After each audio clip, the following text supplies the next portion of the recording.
There's other unions like the electrical union. They kind of I've heard, I could be wrong, but I've heard they're pretty tough to get into.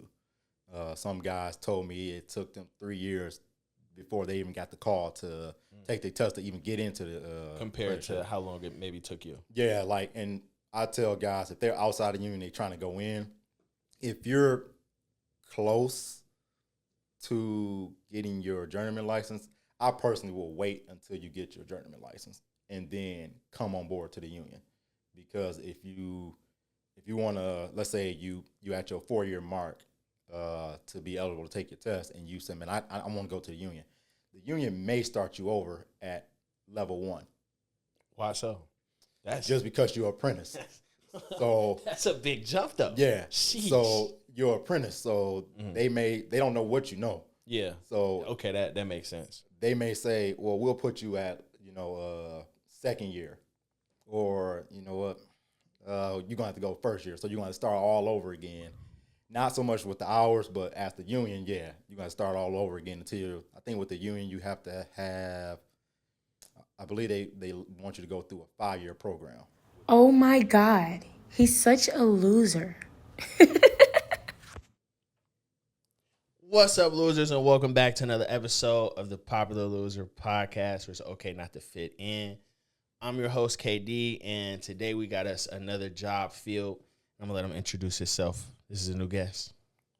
Hey, how y'all doing? My name is Gabe. I am a master plumber in the state of Michigan.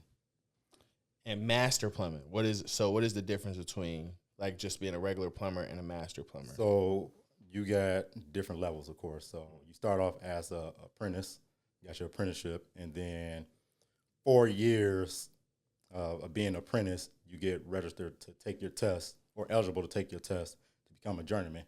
Once you pass that, now you're a journeyman / licensed plumber.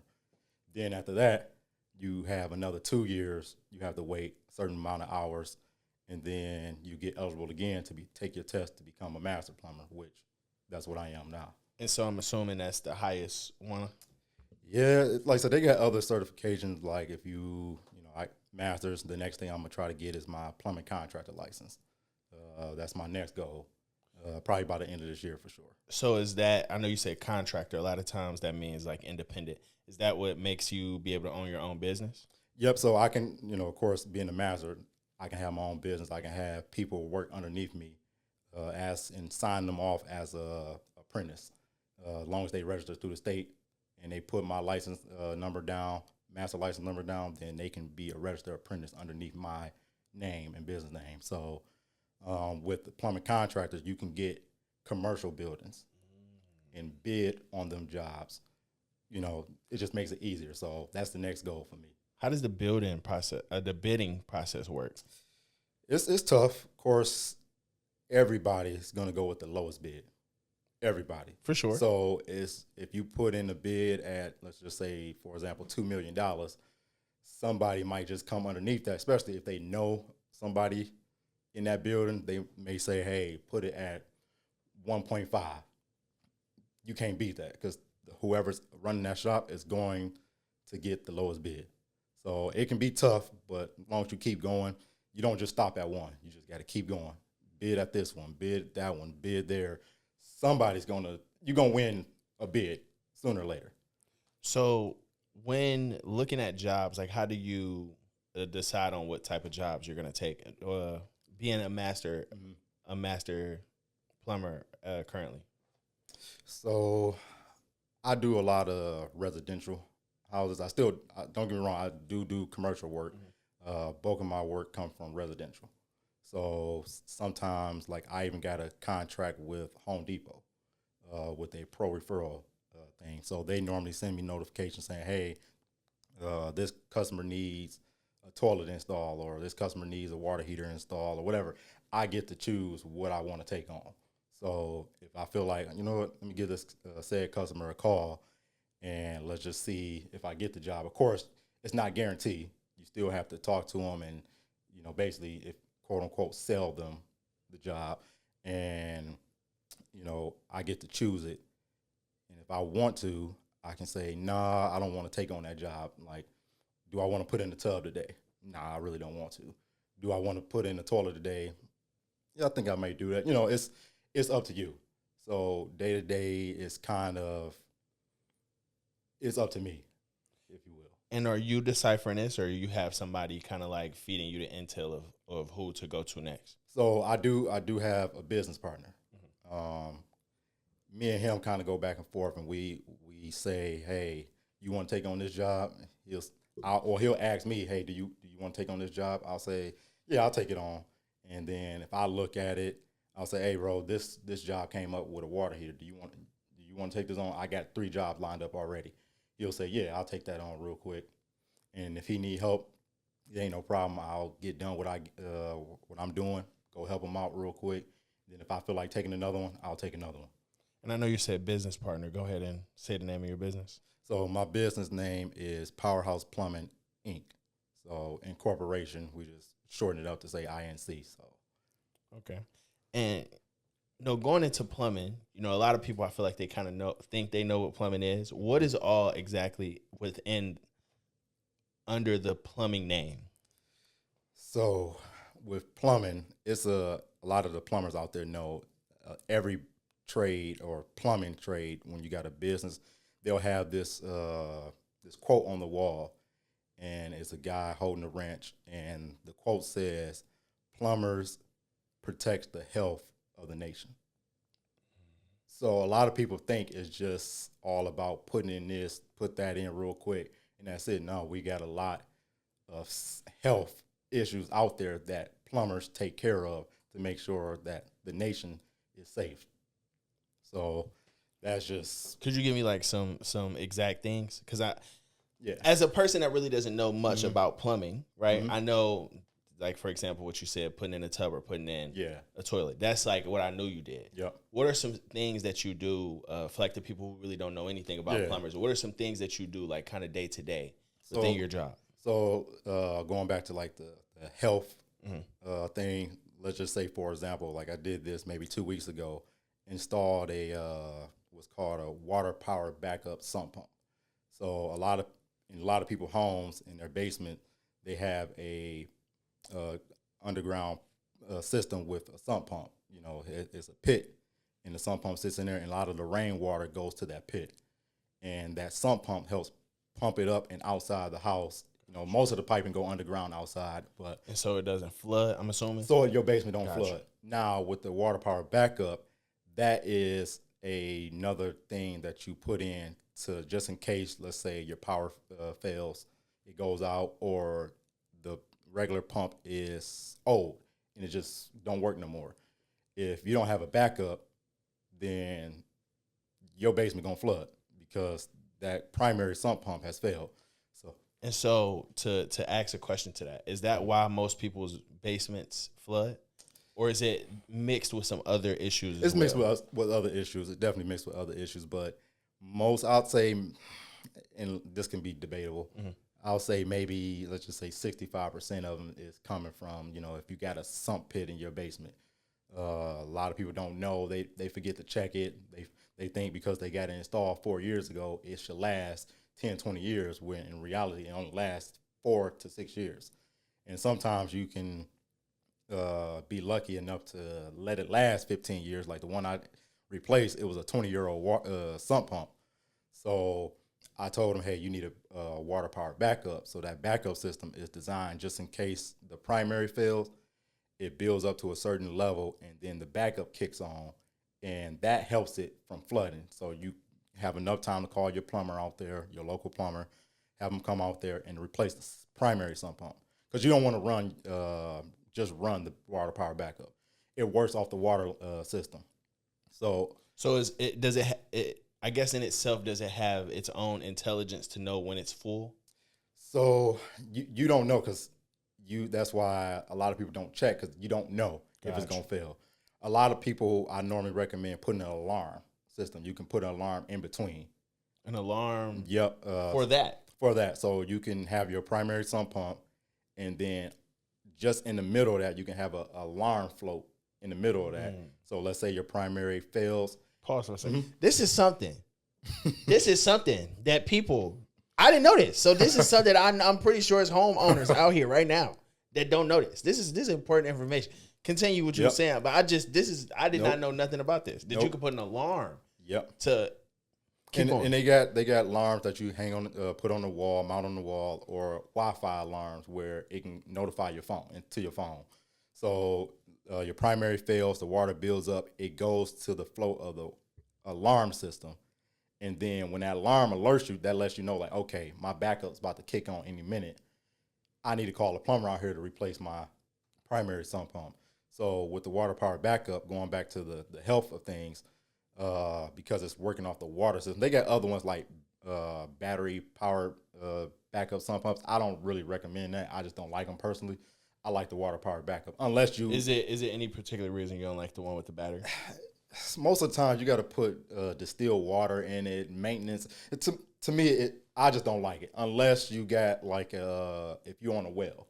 A lot of well people that's on the well water, they have power. So if you lose power, you lose water. Gotcha. So, but most people that's on is city water. I normally recommend the water power backup, and with the water power backup, it's a thing called an RPZ, which is a backflow prevention. So that again goes back to the health of things, and the reason why we got to put this RPZ on there is to make sure that you don't get any contaminated drinking water going back into your system. So that is a safety device. So that's a safety device that a lot of people don't know that you need, but you actually need because it's actually for your health and safety reasons. You know, you got to have this RPZ on there just so the contaminated water from the sump pump water, the rainwater, don't get back to your drinking system. This is very complicated system. It's a lot. Like I said, a lot of people think, but I'm here to kick knowledge. So what are some things like within your household that you should be changing every so amount of time? That's a good question. To be honest with you, it's a lot of things that we should be doing, but we don't do it. I'm guilty of one of them.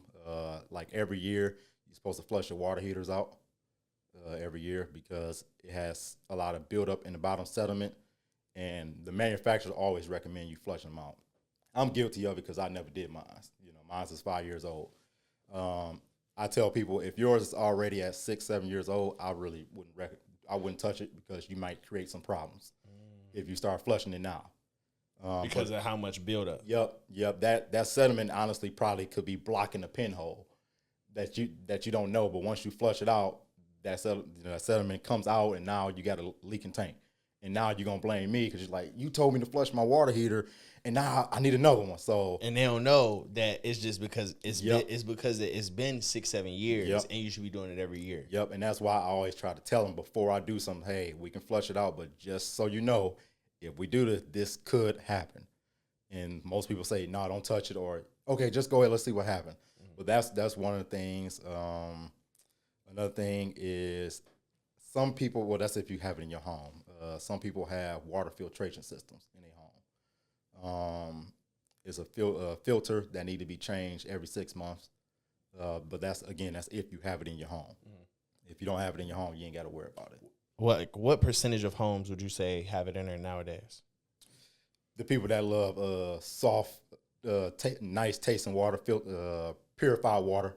Okay, so you're saying stuff like pure, things like that? Yeah, like a lot of people, because they read up on it and they see that water softeners is smooth and soft and better for your skin and better for your hair.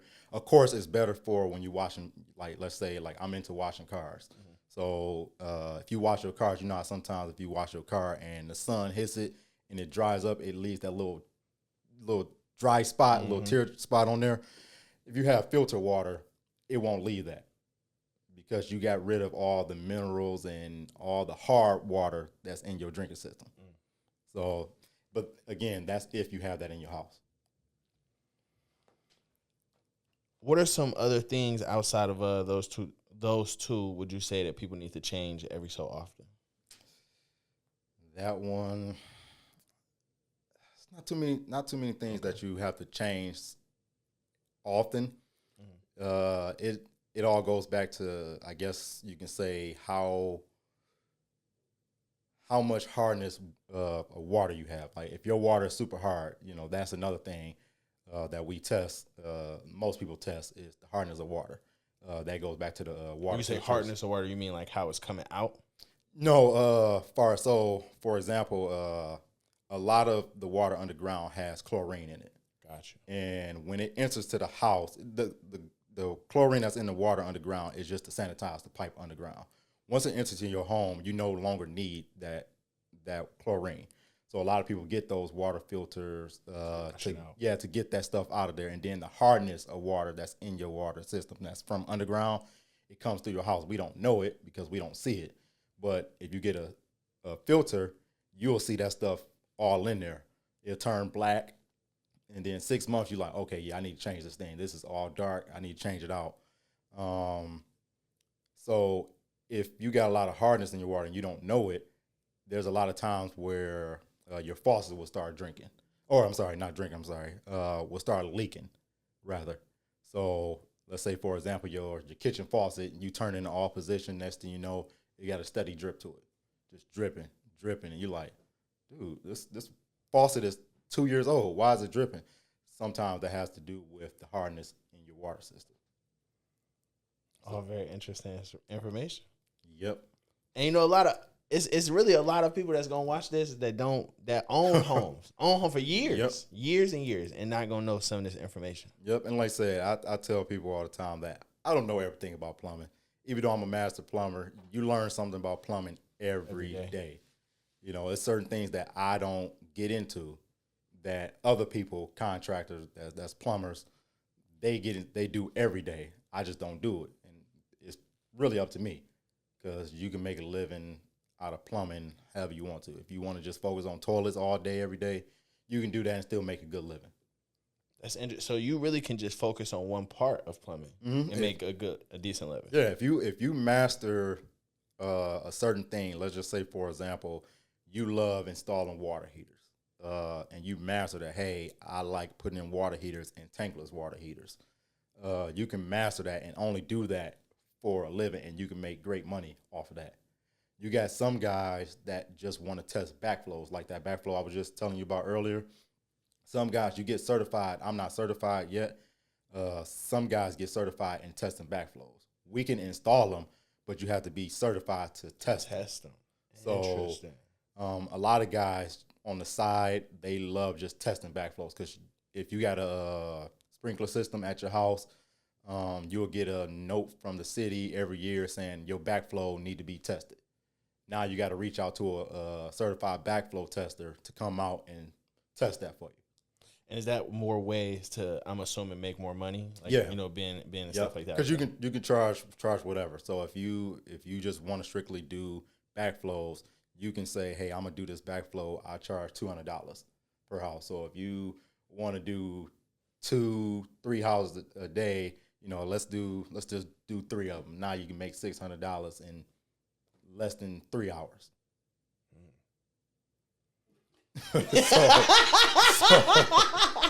So it's a lot. I ain't gonna lie to listen. What he said, it kind of left me a little speechless. I ain't gonna. He said 603 hours. That's. It's a lot. It's a lot of ways to make money in plumbing. Like, if I wanted to install a water heater, but if I want to do one, normally, if I'm doing one by myself, it takes me 2.5 to 3 hours to do a water heater. I know some guys kind of cut corners. Some guys figure the system out where they can do it in an hour and a half. More power to them. For me, it takes me 2.5, because, you know, I like to take my time. It takes 2.5 to 3 hours to do it if I'm doing it by myself, and I can make $800 within that 2.5 hours to 3 hours. So I've been seeing this guy on TikTok. I don't know if it's plumber or if it's electrician. Don't get me wrong. Mm-hmm. Don't let me get myself wrong. But he was talking about how it's really not as much money in it unless you get up to like the master technician or if you're in the union. It's either electrician or plumber. Yeah. Like I said, don't let me get myself wrong. But can you speak to the truth of that? See, if I had to say it, I'm gonna say it. So, and I'm gonna ask this because I know you said you go from apprentice to journeyman to master, up into over master. So, what is like the significant differences in like the pay walls, if you get what I'm saying, between them? Yep, definitely. So let's just say you're in a union. If you're a part of a union, a lot of those guys don't want to get their master license because you kind of make the same money as a journeyman plumber. So you're kind of making $40+ an hour as a journeyman and as a master. So a lot of them guys don't even bother to try to get their master because they like it don't make no sense. I don't want to have my own business. I just want to do this, work in the union, do my job. I get paid the same. Only way you're gonna make more money is if you're a foreman, and of course, you have your own business inside the union. But if you're a foreman and running a job site, you make maybe $3 over. A foreman, I'm assuming that's like a manager. Yeah, pretty much like a manager that's running the day-to-day business, while the owner is not there, or whoever may be the owner of. Let's just say if I'm the owner of my company, and I hire a foreman to run the day-to-day operation, I'm gonna pay him $3 over than what the journeyman make, and then of course more than what the apprentice make. So that with the union, it doesn't make sense. You make the same money with journeyman and masters. Outside of the union, you can make more money as a master plumber. And if you have that mindset of you want to be a business owner, you can make 10 times more money as a master's and as having your plumbing contractor license.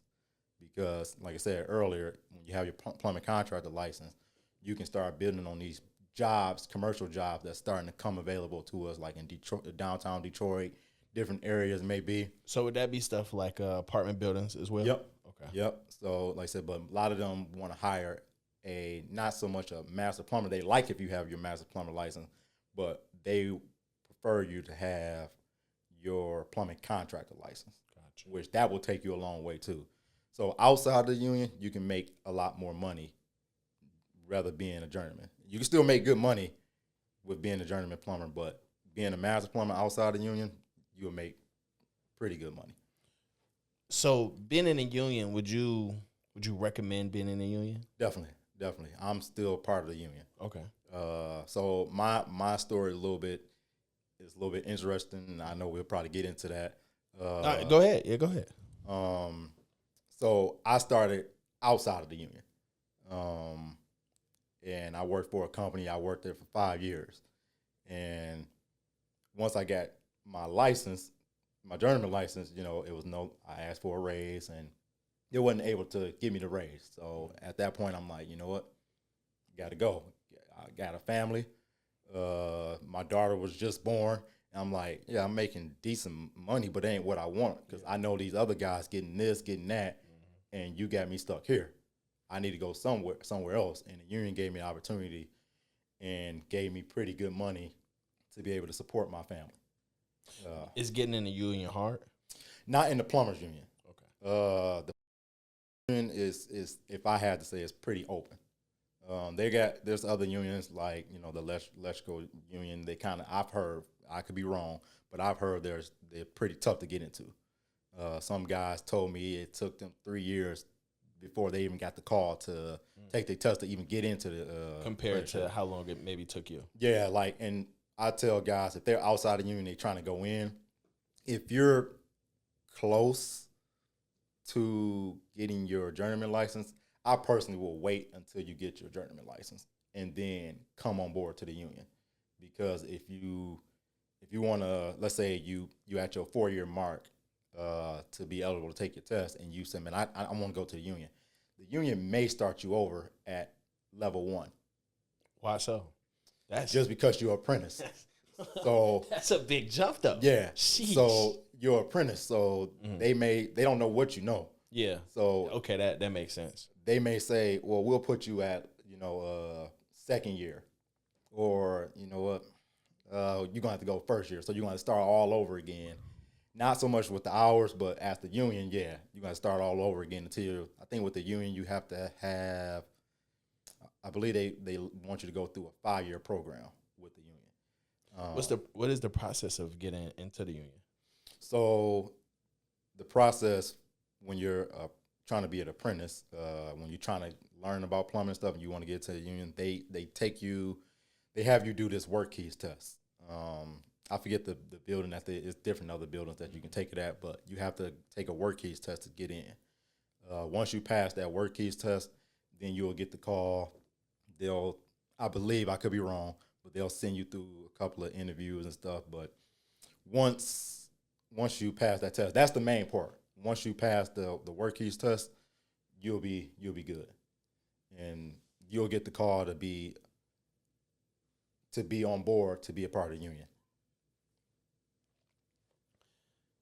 Going based off of, I'm sorry. I was just asking. I'm sorry. I was just asking for the time. It kind of threw me off a little bit. My bad. But would you recommend being a plumber to someone else? Absolutely. How long have you been one in total? So I've been doing plumbing for a little over a decade. Okay. And I started off young. So going back to me asking, would you recommend it? What would you tell a person if you're gonna do this though? XYZ.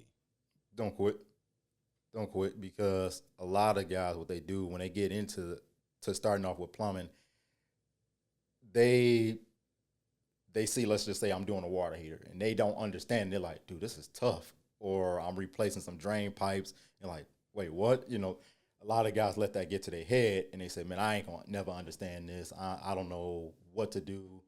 I'm done. This ain't for me. So if I had to give advice, don't quit. See it through. Just keep going, especially when you got the right teacher, the right mentor that keep you, hey, you're not going to learn this overnight.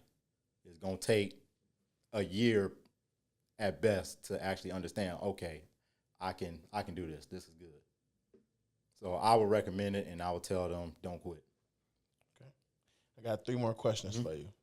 So can you give me some pros to being a plumber? Well, it's a steady job. It's on demanding, so you always going to have a job. Everybody needs a plumber.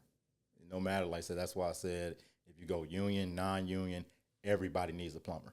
So whether that's putting in a toilet, a faucet, or whatever it may be, everybody needs a plumber. So it's always high demand, great earning. If you take this serious, it's great earning potentials with being a plumber.